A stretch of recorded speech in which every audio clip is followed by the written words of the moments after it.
Lucas, pode compartilhar os slides, tá? Se tiver feito o slide para compartilhar. E sim.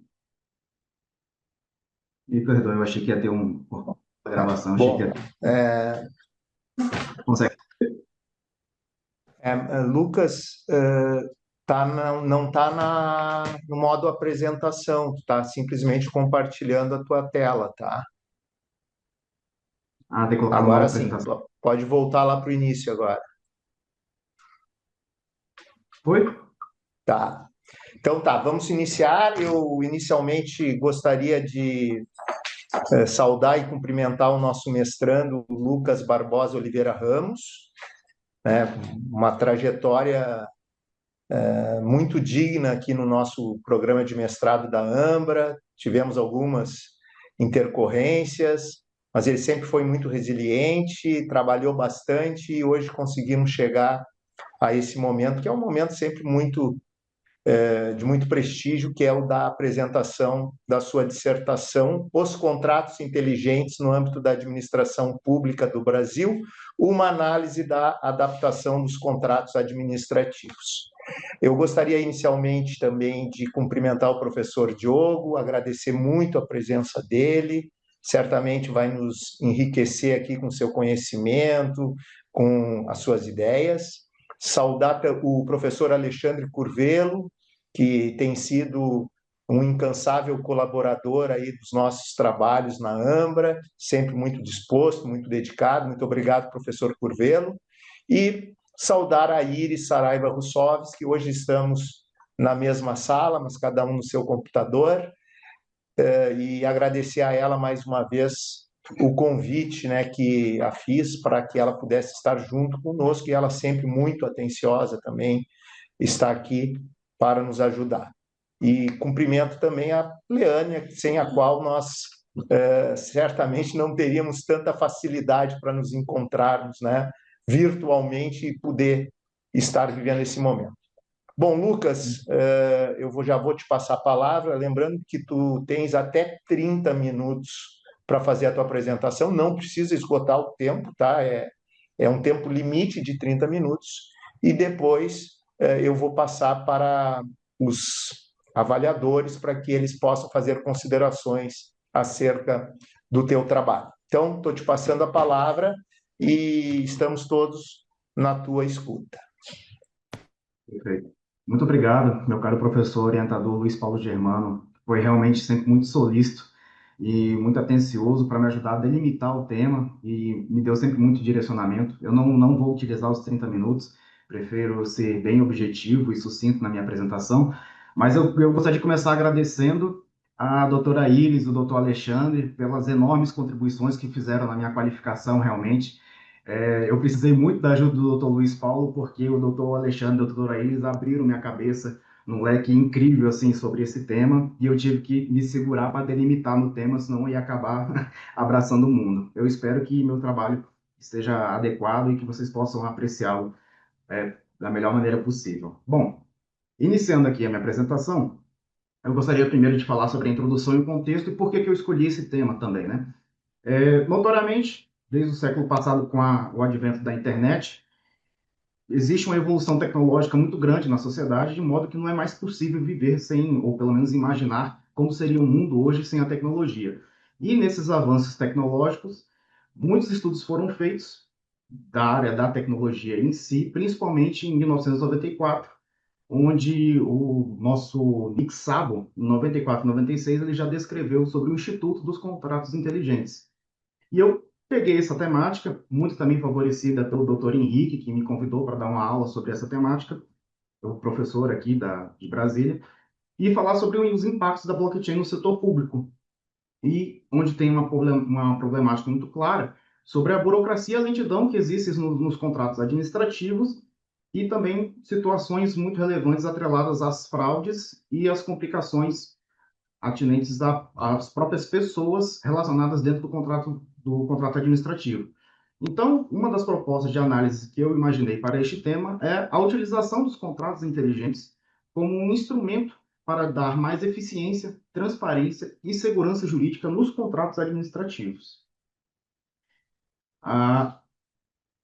Dentro dessa temática, dessa situação, eu pensei também se os contratos inteligentes, além de otimizar os contratos administrativos, se eles pudessem também, de alguma forma, contribuir às fraudes, os custos e às burocracias no setor público brasileiro. Então, a questão central é verificar se é juridicamente possível implementar os contratos inteligentes na administração pública do Brasil. A minha hipótese é de que sim, os contratos inteligentes, alinhados juntos com o nosso arcabouço legislativo, principalmente a Lei 14.133 e a LGPD, podem ser incorporados ao sistema jurídico público brasileiro, desde que adequados aos princípios administrativos constitucionais e infraconstitucionais.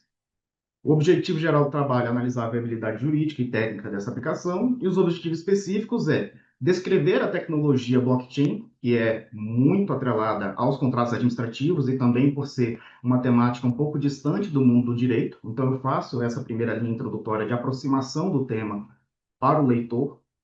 Analisar a viabilidade do uso no setor público e a sua utilização no meio internacional, muito principalmente, né, no âmbito dos Estados Unidos, alguns exemplos realizados no Estado americano, e avaliar os possíveis impactos jurídicos e normativos da adotação dos contratos inteligentes.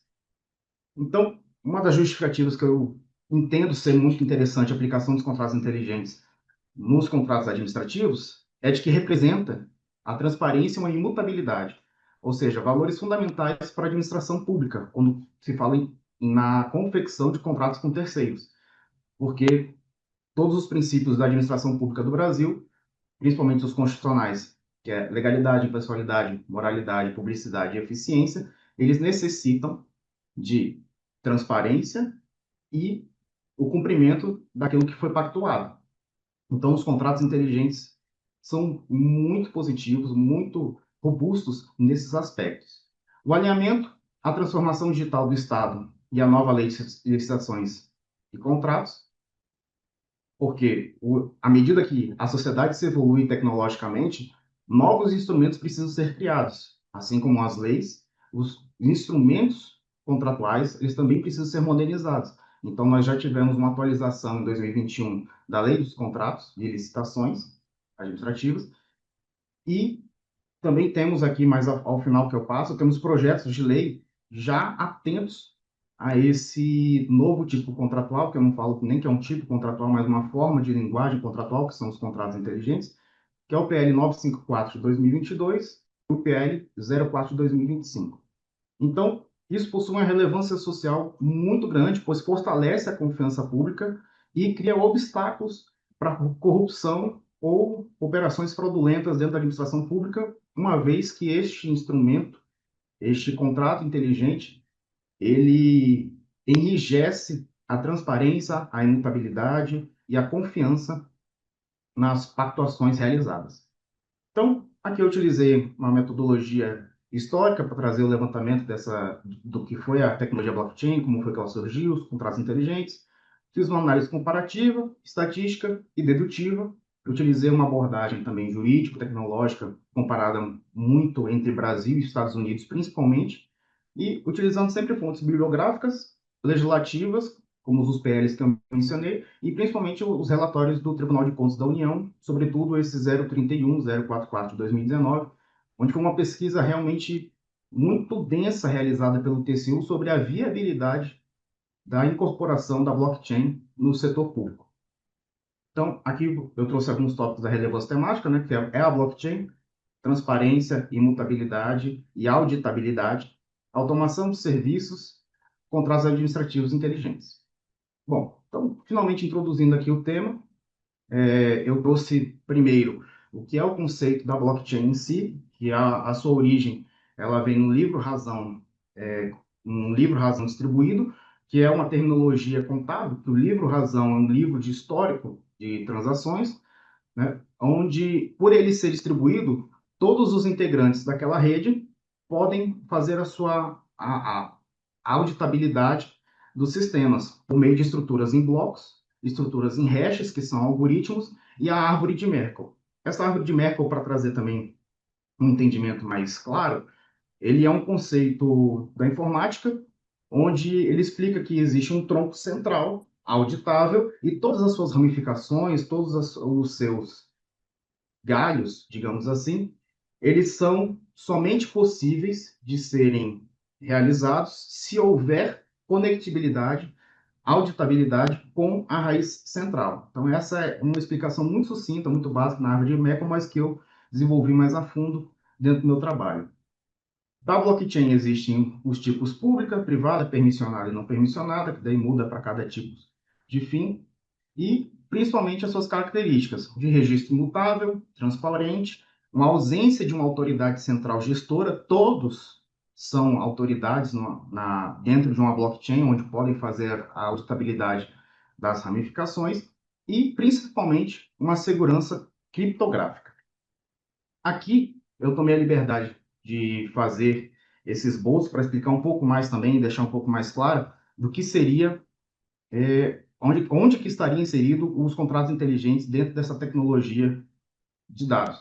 Então, ao lado esquerdo, nós temos o banco de dados centralizado, que seriam as instituições financeiras, que possuem todos os dados e fazem esse gerenciamento, e à direita temos as explicações do que seria um ADLT, um banco de dados distribuído, como a Wikipedia.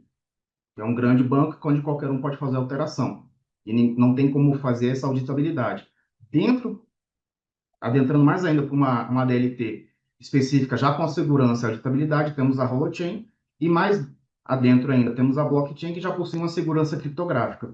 E os smart contracts se encontram ainda mais adentro da Blockchain, onde possuem outras funções, como auto-executabilidade e custódia, e possibilidade de custódia de valores e aplicação de outras inteligências. Aqui eu coloquei do conceito dos contratos inteligentes, principalmente já foram criados lá em 1994, apesar de somente mais atualmente, né, muito por conta do advento da pandemia, eles terem sido colocados mais em voga, mas que possuem protocolos autoexecutáveis com bases em código de programação. Então, o Nexabo, ele já coloca que o contrato inteligente ele já não é um contrato, um tipo contratual, mas ele é uma linguagem, um tipo de programa capaz de se adequar a qualquer tipo contratual para gerar protocolos autoexecutáveis de suas cláusulas. Então, suas principais características: autoexecutoriedade, imutabilidade, transparência e segurança antifraude, por conta da sua auditabilidade.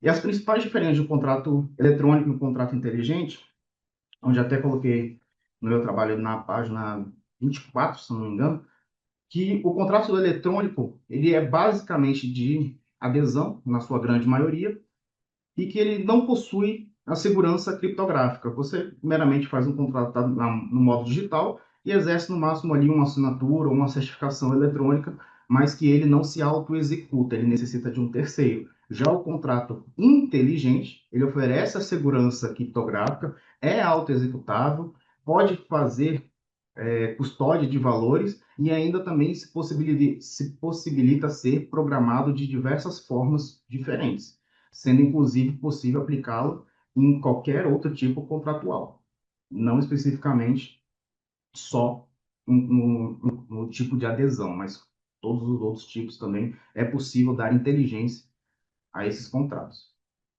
Então, os potenciais benefícios de um contrato inteligente na administração pública no Brasil, onde eu pude chegar, são a redução da burocracia e agilidade contratual, maior controle e rastreabilidade dos gastos públicos, porque uma vez que ele é auditável e conectado na raiz de Merkle, todos aqueles membros da blockchain pública seriam possíveis de averiguar aonde que os gastos foram realizados e por quem foi autorizado ou, pelo menos, realizado aquele gasto, e integração com um portal nacional de compras públicas e sistemas de auditoria. Isso seria realmente um grande benefício na contratação dos contratos inteligentes, porque a gente já teria mais automatização dos sistemas e também mais agilidade na contratação e na execução dos contratos. Então, eu também trouxe alguns exemplos internacionais dentro do trabalho, como a Estônia, a Geórgia e os Estados Unidos, onde, principalmente nos Estados Unidos, em Vermont e Virgínia, eles utilizaram contratos inteligentes para realizar compras governamentais e auditabilidade desses gastos públicos. E um caso muito interessante que foi na Virgínia foi os militares que estavam em serviço na época das eleições utilizaram um sistema de contrato inteligente para fazer a votação mesmo do outro lado do mundo. Então, foi um exemplo muito proveitoso, muito profícuo no estado da Virgínia, onde se mostrou a viabilidade do emprego dos contratos inteligentes naquela situação. Na Estônia e na Geórgia, são países um pouco mais diferentes, porque eles aplicam os contratos inteligentes já um controle muito maior da administração pública.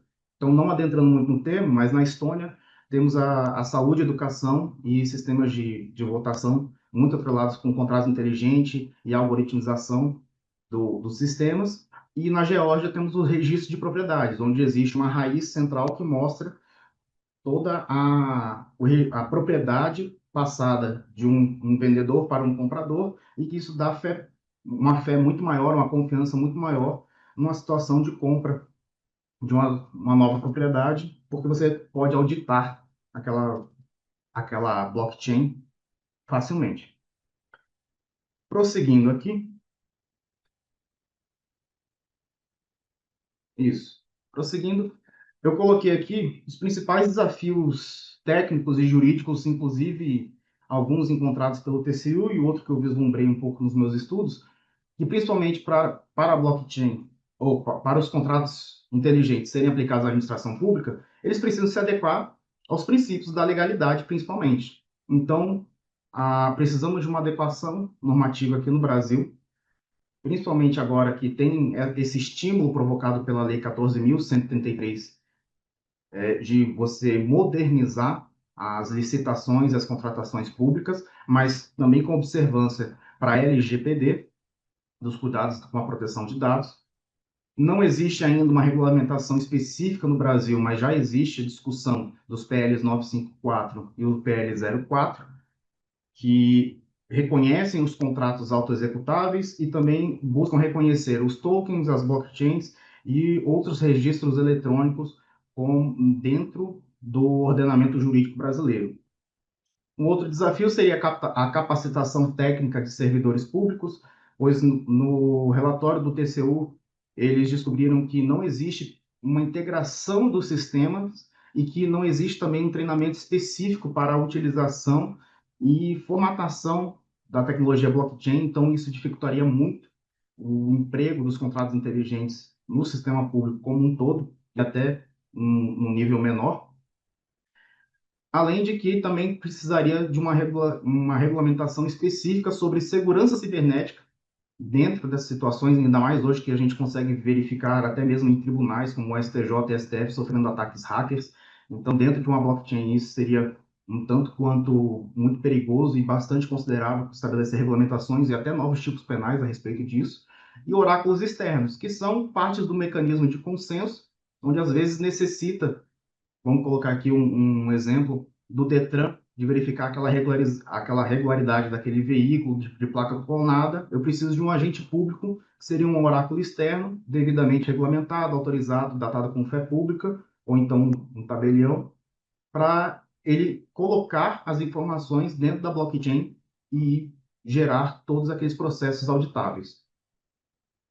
Então, com relação à LGPD e compliance, os contratos inteligentes devem garantir principalmente a proteção de dados pessoais, consentimento e rastreabilidade das informações, que é um dos princípios que a LGPD impõe, e conformidade com os princípios de finalidade, segurança e minimização da exposição dos dados pessoais das pessoas.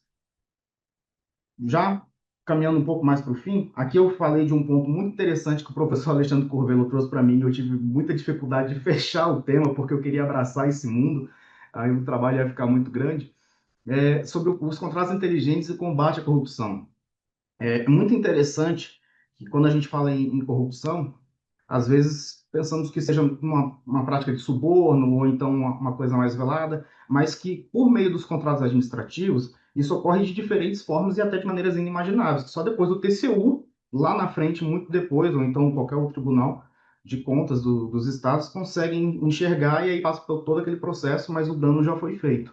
Então, o contrato inteligente ele visa até obstacularizar, não vou dizer que impedir completamente os atos de corrupção, porque, enfim, não sei nem como imaginar isso, mas que ele obstaculariza muito a prática da corrupção, porque a blockchain assegura transparências nas licitações e execuções contratuais. E dentro da blockchain, vamos colocar uma cláusula, um algoritmo, de que só seria possível a saída dos valores que estão custodiados pelos contratos inteligentes por meio de um token, de uma assinatura eletrônica, de uma certificação eletrônica de somente um servidor. Então, a responsabilização seria muito mais direta, a fiscalização seria muito maior e até mesmo o ônus para aquele servidor autorizado, ele mesmo não ia, pelo menos, ia ter uma sensação mais de vigilância em cima dele e de que a corrupção não seria tão interessante ou viável naquele caso. E doravante, reduz intermediações humanas e risco de manipulação de dados. Às vezes, posso estabelecer uma relação direta entre a administração pública e o ente executor, sem um representante de cada parte para fazer essas relações, além de ser uma ferramenta de governança pública digital, né? Hoje a gente tem os portais das transparências, dos governos. A blockchain ela seria mais um modo da sociedade fazer essa vigilância e essa fiscalização. Em casos internacionais, eu já relatei antes aqui, mas mais no final do meu trabalho eu também reforcei, os Estados Unidos fizeram testes em processos eleitorais e sistema de compras públicas. A Estônia e a Geórgia são pioneiras na gestão digital de registros públicos via blockchain. Inclusive, aqui eu não tive tempo de colocar, porque eu li esse final de semana, na Dinamarca, um servidor público que seja da Receita Federal, quando ele faz o acesso da sua declaração de imposto de renda, você recebe um e-mail, uma notificação informando que o servidor fulano de tal está fazendo a verificação da sua declaração de imposto de renda. Então, isso é mais uma forma de o Estado dar transparência e mais confiança também para o cidadão na gestão de suas informações e na verificação dos tributos ou de outros processos que são atinentes à administração pública. E um comparativo demonstra a viabilidade técnica e ganhos de eficiência com o emprego dos contratos inteligentes na administração pública. Os serviços eles se tornam naturalmente mais fiscalizados e, por assim ser, as aplicações dos recursos públicos eles são mais eficientes. Não tem como você pensar de outra forma, pois uma vez que você está colocando, custodiando valores dentro do contrato inteligente, a utilização daqueles valores ele vai ficar registrada de uma maneira indelével na blockchain. Aí, por isso, é ideal que até o servidor público aplique esses recursos de uma maneira mais eficiente. Dentro de todo esse trabalho que foi desenvolvido, algumas conclusões elas foram possíveis de se chegar, que a viabilidade do emprego dos contratos inteligentes dentro da administração pública é possível, mas precisa ter uma adequação técnica e legislativa. Os contratos inteligentes representam um novo paradigma da gestão pública digital, uma evolução natural decorrente da sociedade mesmo tecnológica, só que também contribuem para um Estado mais transparente, eficiente e confiável. E aqui, os principais desafios e sugestão propositiva são: contratos inteligentes precisam ter as suas considerações primordiais voltadas para a LGPD, que agora a NPD também estabeleceu. A NPD estabeleceu não, né? A legislação já estabeleceu tipos de multa para descumprimentos dos casos de LGPD. A situação do pacta sunt servanda com rebus sic stantibus, ela precisa ser ponderada, porque pelo contrato inteligente ele ser imutável, indelével, permanente e auditável, há situações de que você precisa alterar ou casos de emergência, situações excepcionais, não serão possíveis, pelo menos na tecnologia atual, de ser alterada dentro de um contrato inteligente. Então, essas questões também precisam ser ponderadas dentro da legislação a ser empregada para os contratos inteligentes. Capacitação técnica para os servidores, com certeza, sobretudo, inclusive, uma forma de capacitação também para os cidadãos, porque não uns cursos em Senac ou SESI, para que também seja possível e facilitado a sociedade acompanhar a aplicação dos contratos inteligentes e os contratos inteligentes e o combate à corrupção, que daí pode passar por alguma dificuldade mais legislativa um pouco mais ferrenha. E alguma sugestão propositiva seria a criação de um marco regulatório específico para blockchain e contratos inteligentes, que já está sendo tratado na PL 954 e 04 de 2025, mas não tão especificamente voltado para a blockchain, somente os termos gerais de reformulação para o Código Civil, inclusão do tema em planos de governo digital, capacitação técnica de servidores e cooperação internacional em investimento em infraestrutura tecnológica, tendo em vista que, para a aplicação de uma nova tecnologia digital, isso demanda e muito um poder computacional, um poder informático muito maior, até mesmo com data centers e a segurança cibernética, igual eu já relatei antes.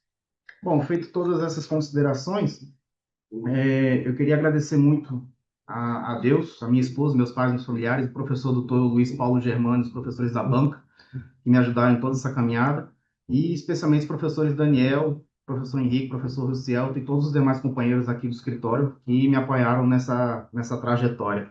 Eu espero que eu tenha atendido a expectativa de vocês, mas eu agradeço muito a oportunidade de poder fazer a minha apresentação com uma banca tão qualificada como Vossas Excelências. Muito obrigado. Muito bom, Lucas. Eu, sem mais delongas, pedindo licença ao professor Diogo, vou antes passar a palavra para o nosso examinador externo, o professor Alexandre Curvelo, para que ele então já possa fazer as suas considerações e, feitas as considerações, o Lucas pode apresentar as respostas. Perfeito. Boa tarde a todos. Especialmente vou saudar aqui, pelo momento, o mestrando. Importante, né, Lucas? E, de fato, nós podemos participar da arguição preliminar, né? Acho que para contribuir bastante, o teu trabalho me parece bem ajustado ao que nós conversamos, né? Então, acho que teve um ganho importante para o teu trabalho. Acho que, como qualquer trabalho, ele sempre pode melhorar, né? Sempre tem pontos que a gente pode aprimorar e ajustar, né? Eu fiz poucas considerações aqui, eu tenho poucas anotações em relação ao trabalho, o que significa que daquela versão preliminar para a versão atual a gente teve aí um ganho muito importante, né? Então eu vou ser bem pontual aqui em relação a algumas questões, e depois eu coloco algumas coisas para tua reflexão e eventualmente resposta. Primeiro, Lucas, eu percebi que o teu resumo ali na página 3 ele não está bem resumido, tá? Na verdade, ele não cumpre o papel de resumo mesmo do trabalho. Tanto é que tu colocas ali, a gente pode olhar bem no meio do trecho, assim, ó, inicialmente explica-se a origem e tal, daí tu começa a falar desse início do teu trabalho, mas depois tu não termina falando do resto, né? Então, ou tu dá uma versão geral sobre o trabalho e resume essa versão geral, ou não tenta enfrentar um, dois ou três tópicos, depois não terminar enfrentando todos, ó. Tu termina com todavia os desafios para implementação incluem adaptação jurídica e técnica. Eu não vejo assim, o resumo ele é assim, o leitor pegou a tua dissertação né, na biblioteca da Ambra ou em algum outro depositório, né, do artigo, ele vai ver o resumo porque ele quer saber o que tu tratou de uma forma sintética, mas ainda sem alguma consideração sobre o conteúdo, entende? Então, é para apresentar de forma resumida mesmo o trabalho, né? Eu não sou expert nessa questão de ABNT e tal, mas eu acredito que deva ter alguma coisa um pouco mais ajustada, sabe? Mais no caráter de resumo. Porque a introdução tu colocou o tema dessa vez, né? Isso foi uma coisa que a gente conversou na- lá na fase preliminar. Acho que a introdução já está mais adequada em relação a isso. eu acho também, e aqui é uma crítica assim construtiva ao trabalho, que eu acho que tu utilizou bem o exemplo da pandemia para mostrar que houve uma aceleração no poder público no que diz respeito ao uso de instrumentos de tecnologia, né? Reuniões, questão de assinatura, o Gov, né? Que é uma revolução, né? Pós-pandemia. No entanto, me parece que, embora a pandemia tenha acelerado, né, esse seria um movimento natural, né? A gente tem o Portal Nacional de Compras Públicas, que também está citado no teu trabalho, já era uma realidade, né? Já estava concebido antes da pandemia, né? E então eu faria assim esse ajuste, porque depois tu discorre bastante lá sobre a questão da medida provisória, as coisas que foram acontecendo na pandemia. Eu acho que ali tu poderia ser um pouco mais sintético para dar o exemplo que a pandemia acelerou o movimento, né? Mas era um movimento que já existia, né? E eu acho que ela até perde um pouco de importância no longo prazo, porque se por um lado ela acelerou algumas coisas, por outro a gente ficou com esse gap agora de implementar essas questões, né? Deixa eu ver aqui mais que eu anotei. Uma questão assim que, que fica a dúvida em relação, né, ao teu trabalho, agora na apresentação tu falou também, né, é a questão dos problemas da tecnologia, né? Então, por exemplo, a gente avançou muito na questão dos contratos, né? Hoje até pequenos municípios têm lá seus contratos e fazem procedimentos por meio de, de plataformas eletrônicas, né? Para fazer as licitações, mas só cresce a notícia e o Brasil parece que é um dos países que tem a característica talvez de baixa segurança, não sei, em relação aos seus dados, mas o Brasil é alvo, né, constante, tanto das pessoas privadas, como a gente tem grandes corporações, já teve notícia aí de grandes corporações que foram atacadas, né, sofreram ataques e tiveram seus dados acessados.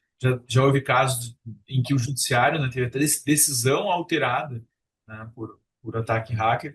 Então, essa questão que eu acho que é uma coisa a ser colocada, né?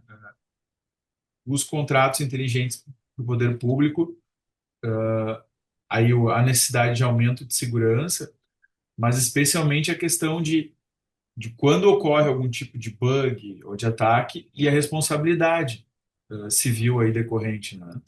Que é um tema complicado. Uma outra questão que eu tenho, e aí eu tenho dúvida, tá, Lucas? Eu vou colocar como dúvida mesmo, que é o seguinte: no âmbito do poder público, não porque o poder público fale muito, mas é uma característica, a gente tem a questão da revogação dos atos administrativos, né, quando inconvenientes, inoportunos, e temos a questão da nulidade desses atos também quando evados de vício. Como é que fica a questão da autotutela, né, em face dos contratos por meio da tecnologia do blockchain, né? Essa é uma dúvida que eu tenho.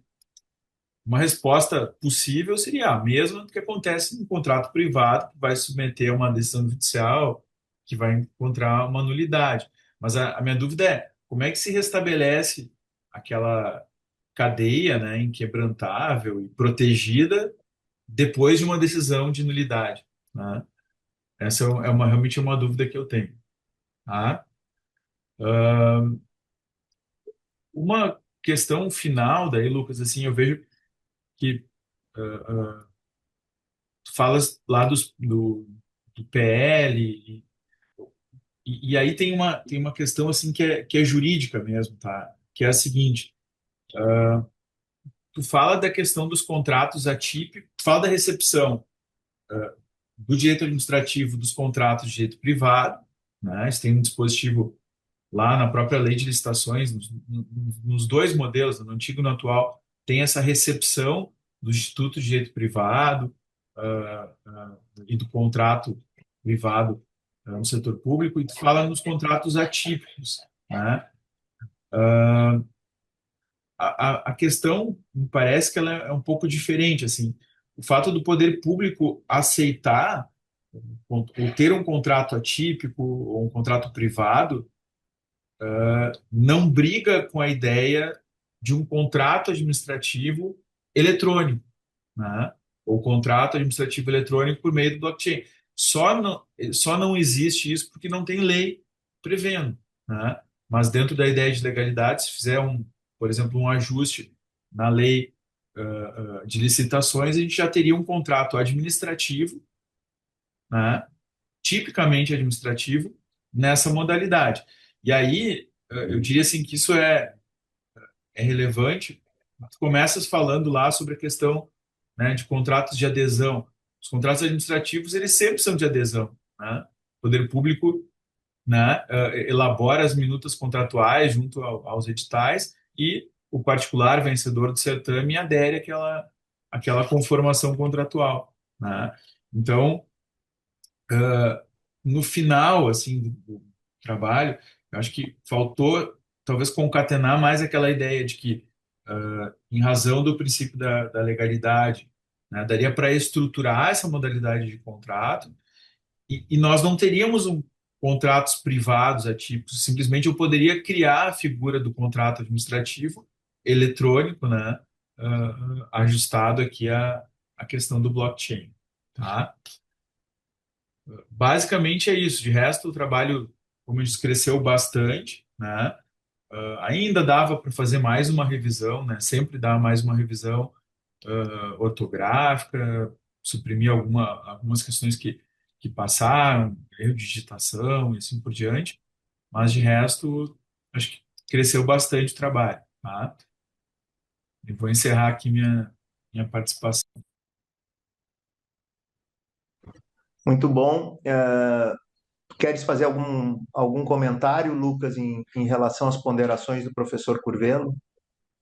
Não, só agradecer muito, professor, novamente, os seus comentários sempre engrandecem o meu trabalho. Igual o senhor falou, eu lembro que na nossa qualificação, eu acho que eu fiz umas 8 folhas, o senhor anotando tudo, eu fiz o melhor possível para anotar. Hoje, graças a Deus, eu anotei só uma só, então acho que a gente melhorou mesmo. E essa pergunta que o senhor fez dos atos administrativos e eventual nulidade, como é que fica a tutela nos contratos inteligentes, eu lembro que foi um ponto, eu acho que acho que eu levei para o professor Luiz Paulo Germano, o professor Luiz falou assim, Lucas, se você entrar nisso, você vai abraçar o mundo. Vamos delimitar teu tema, porque senão não vai dar tempo de falar. Eu falei, é verdade, cara, mas isso ficou muito na minha cabeça, professor. Eu também, é uma curiosidade enorme comigo, assim, porque eu até me instiga a fazer alguma pesquisa nesse sentido, até para, quem sabe, no futuro, uma publicação de um artigo. Mas é muito, muito interessante essa parte desse tema também.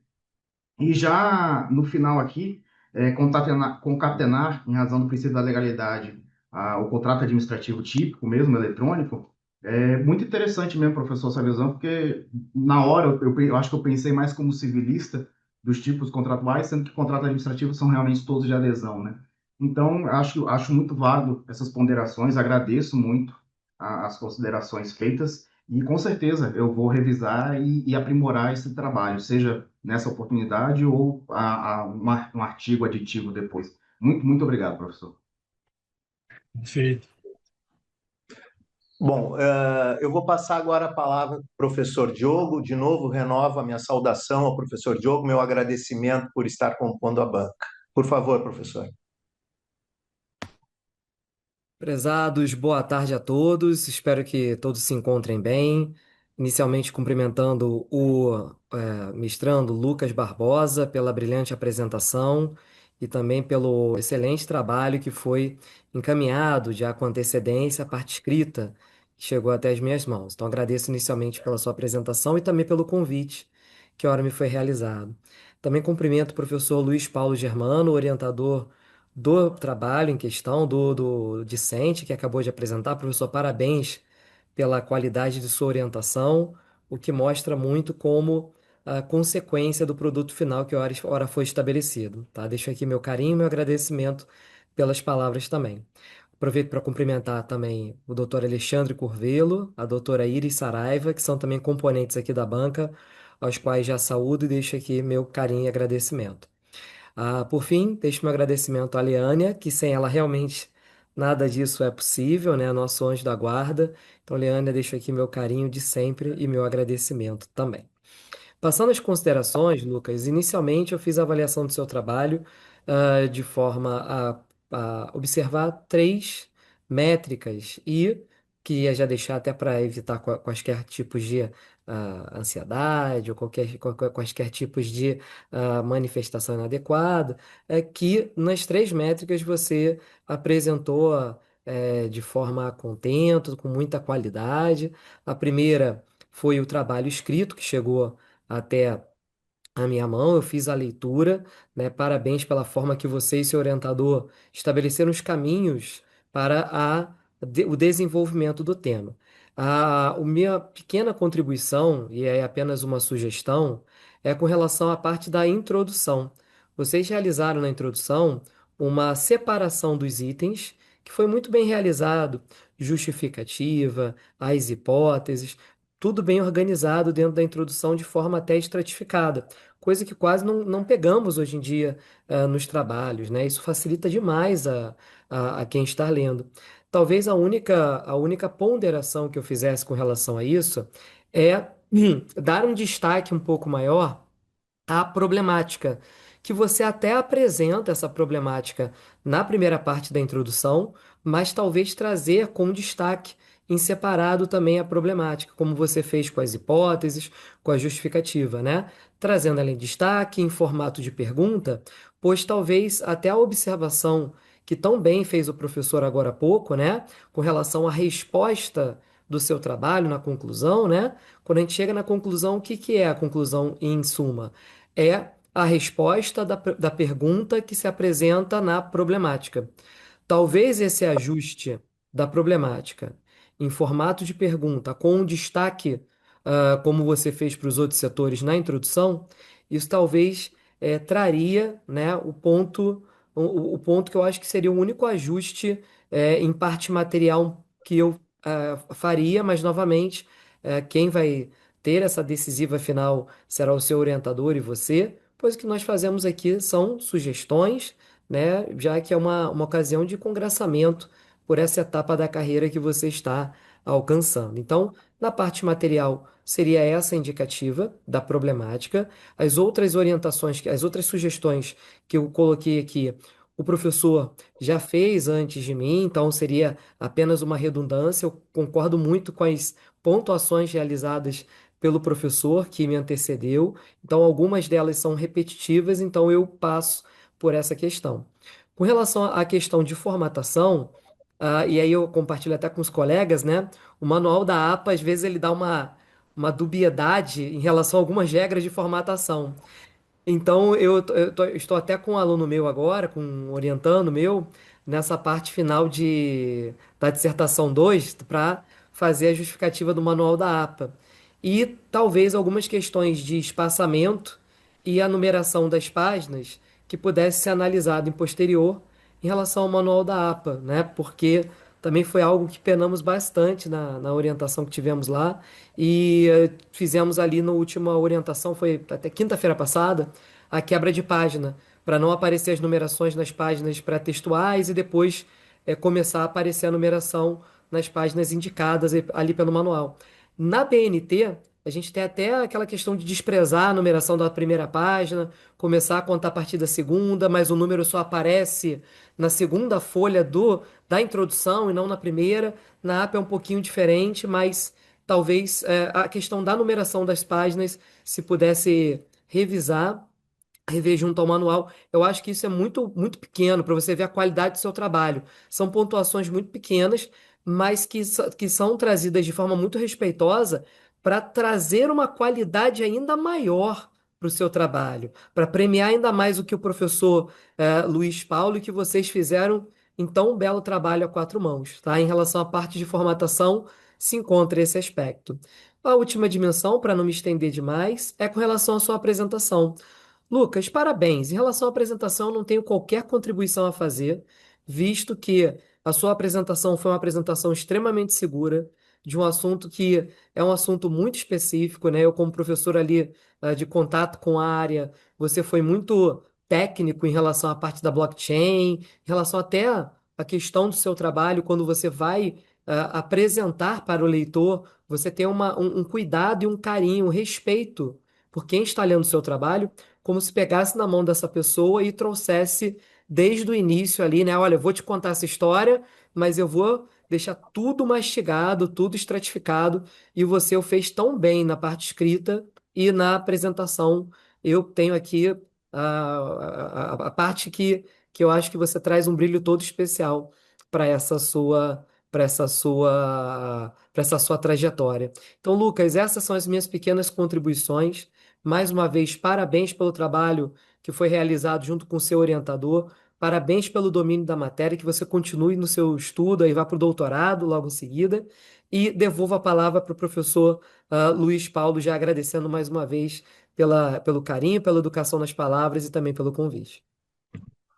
Muito bom, professor Diogo, excelente abordagem, excelente análise a respeito do trabalho realizado. Eu agradeço muito a maneira como o senhor fez a sua exposição e especialmente a sua análise. Lucas, gostarias de fazer algum tipo de comentário a respeito da abordagem do professor Diogo? Eu agradecer muito, professor Diogo. Eu vou realmente tomar para mim essas situações de dar destaque à problemática, em respeito à conclusão que chegaram no trabalho, até em respeito até mesmo que o professor Luiz me orientou.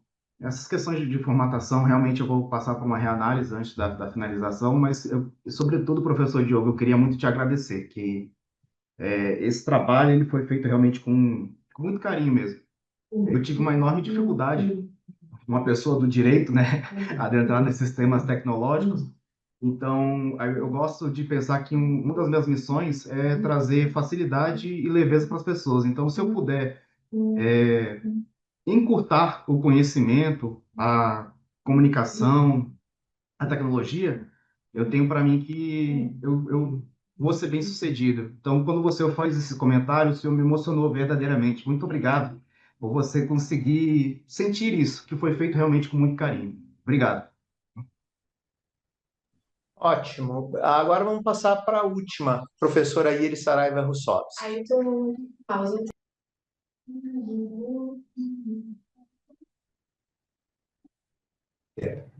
Bom, boa tarde a todos. Primeiramente, eu gostaria de agradecer ao professor Luiz Paulo Germano pelo convite, né, pela confiança.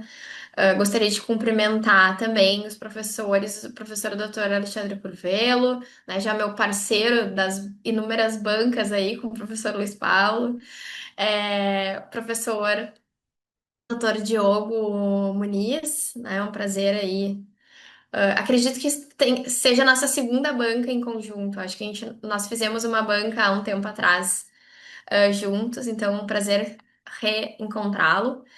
Cumprimentar também ao mestrando Lucas Barbosa de Oliveira pelo trabalho, né? E a Leânia também, que sempre está nos ajudando, sempre nos auxiliando da melhor forma possível. Bom, primeiramente eu não vou me estender muito nas questões formais, de cunho formal, né? Acho que o trabalho, ele teve um crescimento bem considerável, como o professor Alexandre Curvelo comentou, né? Quem te acompanhou na tua banca de qualificação e viu o desenvolvimento do trabalho, né, hoje consegue ver esse crescimento, né? E esse corpo que o trabalho adquiriu. Eu, particularmente, vou me ater a uma parte que é uma parte que eu tenho mais familiaridade. Eu não sou da área do direito administrativo, né? Como o professor Alexandre e como o professor Luiz Paulo são. Eu sou da área do direito digital, internacional, então eu vou me ater à parte que trata dessa temática especificamente, tá? Então, assim, indo para o teu trabalho, lá na página 59, tá? Eu vou até abrir aqui, tirei vocês da tela. Na página 59, onde tu fala dos contratos inteligentes no Brasil, um enfoque jurídico, o item 4, tá? Eu vi ali que tu inicias a análise do 4.1 falando de contratos inteligentes versus LGPD, tá? O que que eu te sugeriria aqui em relação a essa tua análise da Lei Geral de Proteção de Dados, tá? Eu vi assim, em termos de conteúdo, esse subcapítulo ele tá muito bom. Tu trata de várias questões, inclusive dessa questão desse conflito existente entre o blockchain com a permanência do registro sem prazo, né? E a Lei Geral de Proteção de Dados, que exige, digamos assim, que eu tenha um prazo pré-fixado para manter, né, o registro de dados pessoais, tá? Esse é um ponto muito interessante dentre os outros inúmeros pontos que tu traz, que tu tratas nesse item 4.1. O que que eu te sugeriria? Tu vai tratando à medida que tu vai escrevendo o texto. Esse item ele ficar um pouco mais organizado, eu dividiria em tópicos, tá? Eu colocaria ali, olha, eu vou tratar sobre a Lei Geral de Proteção de Dados e o problema do blockchain frente ao registro permanente de dados pessoais, certo? Tu conseguir organizar melhor. Porque fica tudo dentro do mesmo texto e fica um texto muito grande, muito longo, e às vezes tu pega um gancho, uma coisa na outra, e aí quando a gente vê o leitor, ele acaba. Bom, mas tu estava falando há 3 parágrafos atrás sobre a permanência de registro e agora tu já está falando sobre outra temática dentro da Lei Geral de Proteção de Dados, tá? Então, eu particularmente faria essa alteração subdividindo o item 4.1 em subitens 4.1.1, 4.1.2, tá? Eu faria dessa forma, tá? Por exemplo, né? Ali coloca lá na tua página 63. Outra medida importante para tornar contratos inteligentes compatíveis com a LGPD é o uso de técnicas como criptografia e pseudonimização. Então, daqui a pouco, tu poderia até colocar isso como um outro subitem, 4.1.2, certo? Porque fica tudo muito misturado no texto. Assim como na página 64, que ali tu coloca no primeiro parágrafo, ao aplicar contratos inteligentes, é possível utilizar essas técnicas para garantir que dados pessoais não fiquem expostos diretamente na blockchain, protegendo-os contra acessos não autorizados e reduzindo os riscos de violação de privacidade, tá? Ah, ah, e aí aqui vem uma dúvida, né? Essa, essa técnica, ela retiraria a perenidade do registro dentro do blockchain ou não, né? Que isso não, eu não consegui entender, né? Se isso retiraria ou não essa perenidade de registro do blockchain, que é, né, o grande trunfo que nós temos quando a gente fala em blockchain, né? Que é esses registros que são inquebráveis, digamos assim, tá? E então, assim, dentro dessa parte de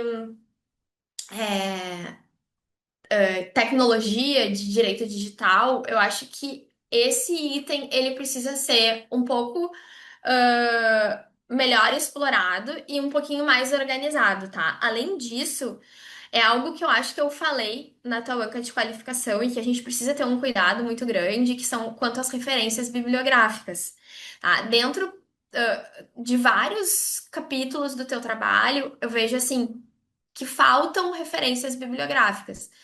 Dentro de um trabalho de dissertação, eu sempre digo para os meus orientandos, e eu sei que o professor Luiz Paulo também fala, que a gente deve referenciar tudo que a gente coloca, né? Então, assim, tem muitos parágrafos teus sem referências. E isso pode te gerar um problema, né, de plágio. Por quê? Porque a gente sabe que tu fez uma pesquisa robusta, porque a gente te acompanha, né? Mas daqui a pouco o teu trabalho vai para a internet e quem tá lendo não sabe, né? Então tu precisa referenciar da onde que tu tirou o texto, né? Então isso é muito importante e eu vejo que isso falta bastante, não só nesse capítulo referente à Lei Geral de Proteção de Dados, mas em vários outros, tá? Em vários outros. Então assim, fazer uma revisão com as referências bibliográficas de todo o teu trabalho é algo muito necessário, tá? É muito necessário e eu não deixaria isso passar por um problema de plágio, tá? Mas de mais a mais, eu gostaria de te dar parabéns, né? A ti e principalmente também ao teu orientador, professor Luiz Paulo, pelo trabalho, pelo crescimento que vocês tiveram, né, durante a construção do trabalho, tá? E agradecer, né, a oportunidade de estar aqui com vocês, podendo fazer a leitura, podendo dividindo, né? Vocês dividindo o conhecimento comigo e eu tendo a oportunidade, né, de ler um pouquinho sobre essa parte de administração pública, que também, né, é algo que não é a minha área, né, mas que eu achei muito interessante a temática. Então, parabéns, com isso eu finalizo a minha exposição, né, e passo a palavra para o professor Luiz Paulo novamente. Ah, deixa eu fechar o meu áudio aqui, que senão vai dar microfonia, só um pouquinho.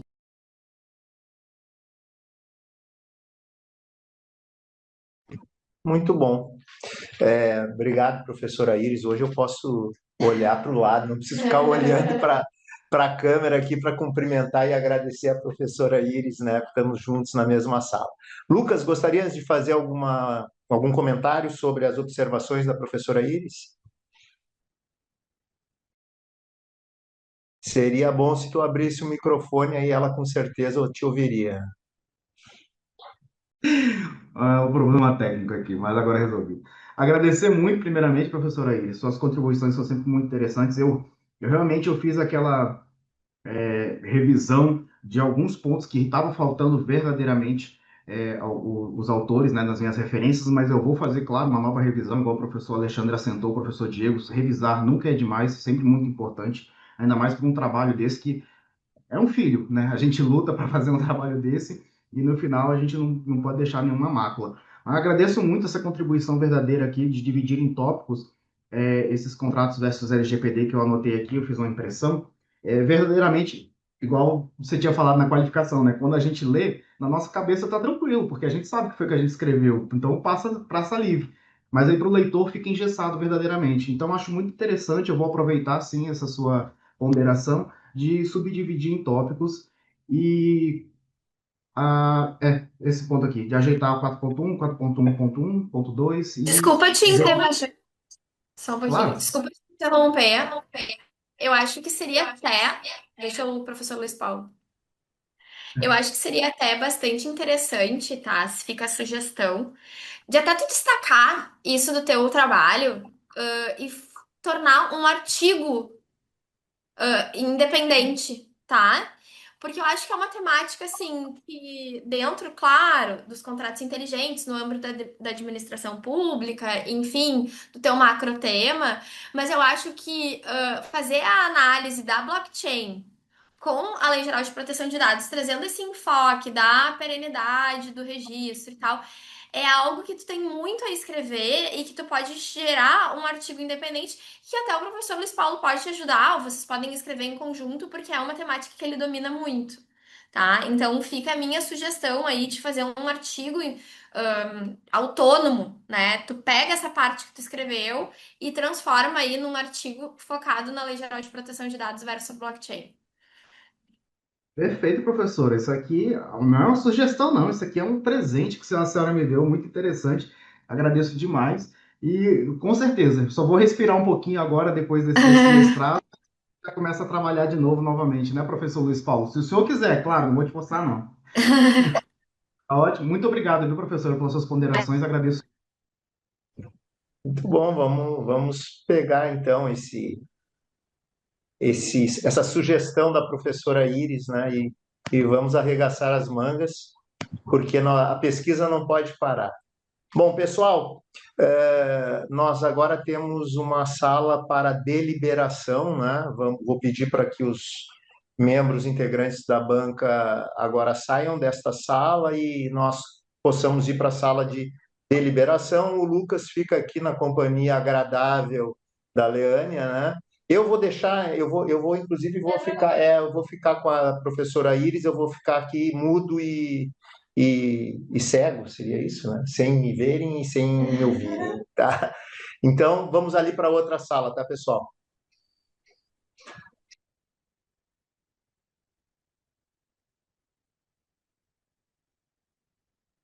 Ah, professora Leane, muito obrigado, viu? Oi, Lucas, Muito parabéns. obrigado. Olha, Que obrigado apresentação. Parabéns, você por arrasou, você, viu? pela Camila, todos vocês me ajudaram muito. Vocês, Deixa eu abrir a muito, sala para o pessoal aqui. Temos bastante gente tem aqui prestigiando. uma galera me mandando mensagem aqui. Muito obrigado, viu, professora? De verdade. Para você e para a Camila, que a Camila não está aqui, mas estenda, por favor, o obrigado para ela me ajudou muito. Conte conosco sempre, Lucas.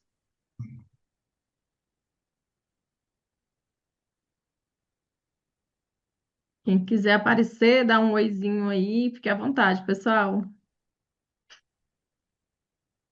Não estou vendo ninguém. Tem bastante gente aqui. Eu tô abrindo aqui para eles, mas ninguém.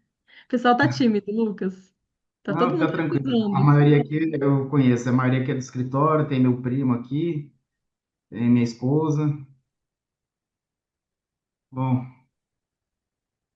que bom. Ai, coração, volta a bater normal agora. Agora sim, pode respirar aliviado. Acho que vem um 100 aí, hein? Oh, Deus te ouça. Patamar. Deus te ouça.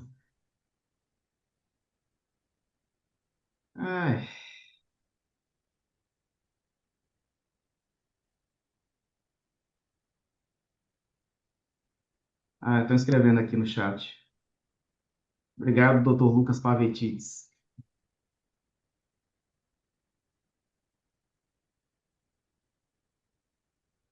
E o susto que eu tô aqui, porque eu tô no escritório, a gente acabou de receber uma mensagem aqui que a gente vai ficar sem energia para Vixe, manutenção aqui. Manutenção. Você é de Brasília, né, doutor? sou de Brasília. A manutenção da Neoenergia aqui. Aí eu pronto, meu Deus do céu, acelera, acelera, Eita, acelera. mas justo no horário da banca. Já pensou? Eu falei assim, gente, segura aí, para o pessoal aí na rua aí, porque vai dar certo.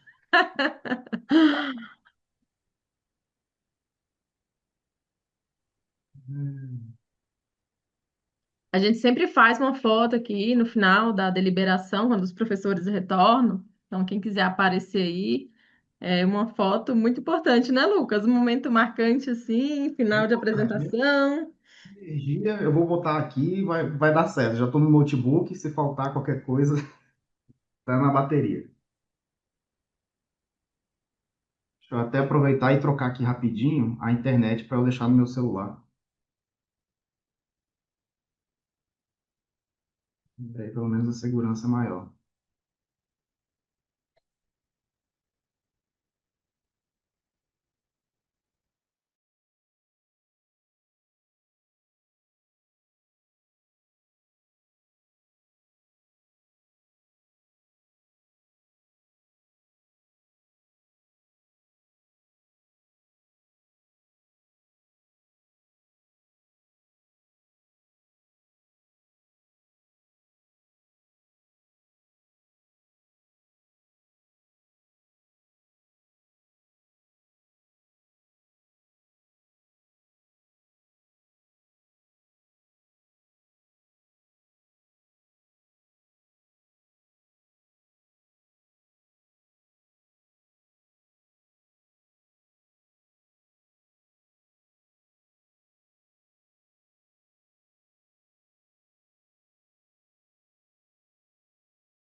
Voltei. Voltou, que susto. Não, agora não, pode cair energia, pode cair o raio que for. Eu tô aqui na bateria e na internet do celular, então vai estar tudo certo.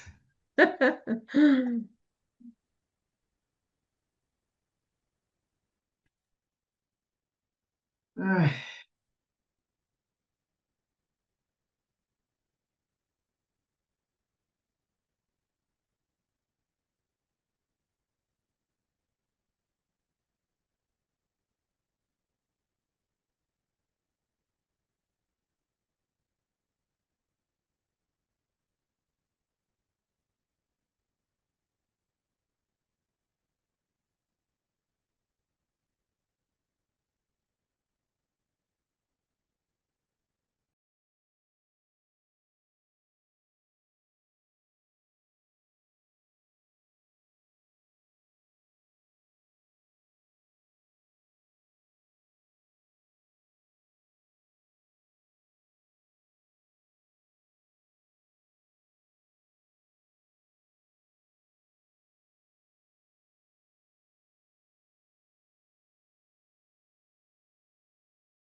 Aqui, certo, ele... Aguardando o professor Curvelo ingressar na sala.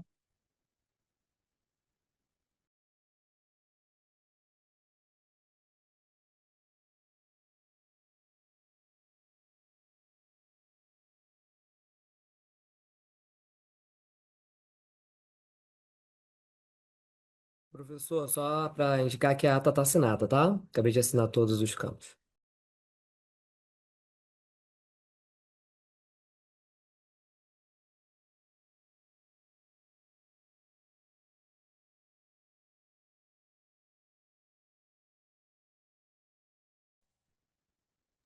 Então tá, todos aqui. Eu gostaria de cumprimentar o nosso mestrando, agora mestre, né? O Lucas Barbosa Oliveira, pelo trabalho realizado, pela sua dedicação. Os professores foram unânimes em reconhecer as tuas virtudes. Eu gostaria de agradecer, inclusive, uma série de colegas que estão presentes aqui. A tua banca foi muito prestigiada. Muitas vezes nós não conseguimos acompanhar o número de pessoas e de acessos que estão na página, mas nós tínhamos muitos dos colegas e mestrandos da Ambra que estavam torcendo por ti, estavam te acompanhando, Lucas. Então, eu proclamo o resultado. Tu foste aprovado. Eu te pediria a gentileza apenas de verificares esses apontamentos que foram feitos nesta banca pelos colegas professores, que certamente poderão qualificar e qualificar muito essa tua dissertação. Por último, agradecer ao professor Diogo, né, muito pela sua ajuda, pelo seu auxílio. Quero, em meu nome, e tenho certeza que falo em nome dos demais colegas, nos colocar à disposição do senhor, professor Diogo, caso precise, na composição de alguma banca no futuro. Por gentileza, conte conosco. E cumprimentar a Leânia, que nos assessorou, o professor Curvelo, que é o nosso examinador externo, e a minha colega, minha querida amiga, professora Iris, que hoje me deu o privilégio de estarmos juntos na mesma sala, fazendo o acompanhamento dessa banca. Parabéns mais uma vez, Lucas. Hoje tu deves tirar um dia de folga agora à tarde, né? Vai descansar, abre uma cerveja e seguimos juntos para que a gente possa continuar evoluindo na pesquisa e na qualificação dos teus conhecimentos. Muito obrigado a todos por me acompanhar nessa trajetória. Muito obrigado pela presença de vocês. Obrigado a Deus, obrigado a todos vocês. Tenham todos um bom dia. Vamos para frente, que a pesquisa não pode parar. Vamos fazer a Isso. nossa foto, gente. Ah, Peraí, temos a foto. todos sorrindo. A gente tem bastante gente na sala. Se o pessoal quiser habilitar a câmera aí para Pois é, sair a pessoal, foto, se fique à o pessoal vontade. puder.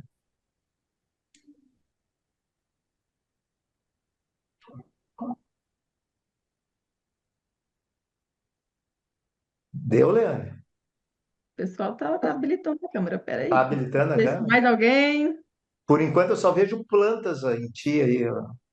Tudo que é tipo de planta aí atrás de ti, Leandro. Vamos lá, Ah, vamos lá. Todos sorrindo para a foto oficial.